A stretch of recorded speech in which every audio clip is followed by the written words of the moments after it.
Hai semua, balik lagi bersama dengan gua Christian Diki.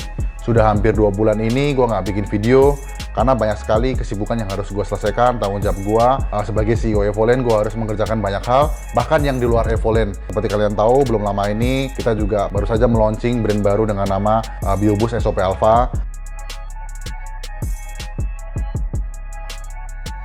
Selain itu juga kita banyak mengerjakan pekerjaan yang bahkan justru di luar Evolent. Yang Evolent sendiri juga kita sedang mempersiapkan manufacture sendiri. Untuk itu kali ini gue kembali lagi dengan kalian, tapi berbeda karena gue sudah menyiapkan tim back office, di mana tim ini sudah mempersiapkan sistem untuk bisa membantu saya untuk bisa memposting konten secara konsisten. Tujuannya apa? Tujuannya membantu kalian untuk bisa menjalankan hidup sehat dan membentuk badan yang lebih atletis serta juga lebih produktif dalam kerjaan. Oke? Dan video kali ini gue ingin membahas tentang kenapa sih otot kita ngepump atau menjadi lebih besar atau lebih bengkak setelah kita melakukan latihan atau setelah kita nge-gym.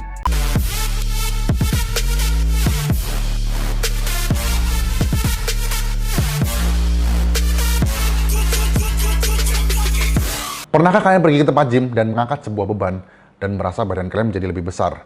Ketika kalian melihat cermin, kalian melihat otot kalian menjadi lebih bengkak. Proses ini dinamakan dengan cellular swelling. Misalnya nih, ketika seorang bodybuilder datang ke tempat gym, mereka melakukan gerakan bench press.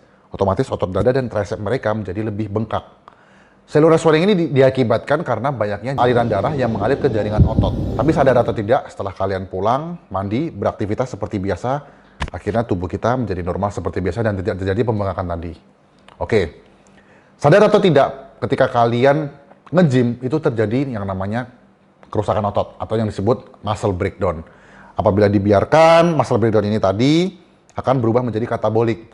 Nah, gimana caranya memberhentikan katabolik tadi? Ketika kalian latihan terjadi kerusakan, harus segera cepat-cepat diberhentikan. Dengan cara kalian harus cukupi nutrisi. Nutrisi yang terutama harus protein. Di video sebelumnya saya sudah membahas beberapa kebutuhan protein harian kalian untuk melakukan pembentukan otot atau membentuk definisi otot yang lebih padat, yaitu 2 kali berat badan. Kalau kalian belum nonton videonya, bisa klik deskripsi di bawah. Saya jelaskan berdasarkan kebutuhan dan tujuan goal fitness kalian, berapa menentukan kebutuhan kalori dan kebutuhan protein. Nutrisi itu paling penting untuk bisa menghentikan proses kerusakan otot tadi. Yang kedua, kalian harus cukupi istirahat. Setiap malam kalian tidur usahakan 7-8 jam. Kalau kalian sibuk kerjaan, hanya bisa tidur 6 atau 7 jam, usahakan sebisa mungkin kalau bisa tidur siang. Nah, ini kesempatan buat kalian yang work from home, karena masih ada kesempatan sekitar 30 sampai 1 jam, 30 menit sampai 1 jam di siang hari untuk bisa beristirahat. Intinya, kalian mesti konsisten istirahat 6 sampai 8 jam setiap harinya. Proses anabolik yang terjadi di gym ini harus selalu kita pertahankan. Untuk itu kita harus konsisten latihan untuk bisa mengalami kerusakan muscle breakdown tadi, cukupi kebutuhan nutrisi dan juga istirahat. Nah, sekarang bagi kalian yang ingin membentuk bagian-bagian tubuh otot tertentu secara spesifik, misalnya saya belum pernah membahas bagaimana caranya membesarkan otot tangan. Nah, otot tangan ini juga memiliki cara kerja yang kurang lebih hampir sama dengan otot-otot yang lain. Kita harus perlu merusaknya dengan cara gerakan latihan olahraga. Kita cukupi dengan nutrisi dan bagian istirahat. Untuk itu pada saat malam hari otot kita terregenerasi menjadi lebih kuat dan lebih besar. Untuk itu jangan lupa kalian juga harus konsisten, karena proses 3 ini tadi dilakukan sesekali juga tidak akan bisa berhasil. Cukupi nutrisi, cukupi istirahat dan juga konsisten latihan. Ini harus dilakukan secara terus-menerus, berminggu-minggu, berbulan-bulan, dan bahkan bertahun-tahun. Untuk itu saya selalu menganjurkan kalian menjadikan fitness sebagai gaya hidup. Berapa lama prosesnya? Itu tergantung. Saya selalu punya mindset dan filosofi bahwa semakin cepat kita sadar, fitness ini butuh kesabaran dan konsistensi, akan semakin cepat kita mendapatkan hasilnya. Oke, kembali lagi ke otot tangan tadi. Untuk bisa membentuk otot tangan, kita juga perlu memberikan stimulasi bagi otot tersebut. Nah, berikut saya mau sharing gerakan apa saja yang bisa kalian lakukan untuk bisa membentuk otot bicep. Tapi jangan lupa, gerakan latihan ini ada banyak sekali variasi gerakan untuk bisa membentuk otot bicep. Nah, video yang akan saya sharing ini yang biasa saya sering lakukan. Tapi kalian juga mesti ingat, apapun program latihannya, apapun jenis gerakannya, kalian tetap harus konsisten, seperti yang tadi saya jelaskan. Gimana cara konsisten? Bisa dimulai dengan 21 hari membentuk kebiasaan baru, setelah itu melanjutkannya ke 90 hari untuk bisa mendapatkan lifestyle yang baru. Oke? Kita langsung lihat aja apa saja gerakannya.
Oke, itu tadi gerakan latihan biceps.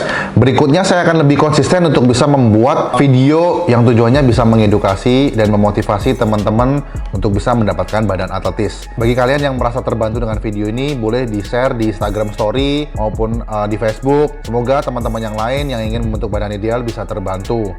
Saya juga berharap semoga kalian bisa kasih masukan. Kalau kalian ada masukan, kalian bisa komen atau DM di Instagram maupun di Facebook saya. Konten sejenis apa sih yang sebenarnya kalian ingin dapatkan? Karena untuk kedepannya kita dan tim sudah merencanakan konten-konten apa yang kita akan sharing, bukan tentang fitness doang, karena kita akan membahas tentang produktivitas kerjaan. Seperti yang kalian tahu, saya sendiri juga tidak selalu hidup saya juga tidak selalu berhubungan dengan fitness. Banyak sekali hal yang saya kerjakan yang bahkan justru tidak berhubungan dengan fitness. Saya harus ngurusin kantor, saya harus ngurusin kerjaan, saya harus building tim, saya harus manage bisnis saya sendiri. Untuk itu saya pengen sharing apa saja tips yang bisa mungkin kalian terapkan di pekerjaan kalian. Bisa lebih produktif, bisa lebih termotivasi, lebih teredukasi tentang hal-hal yang berhubungan dengan pekerjaan kalian. Oke, cukup sekian video dari saya. Semoga bermanfaat. Sampai ketemu di video berikutnya.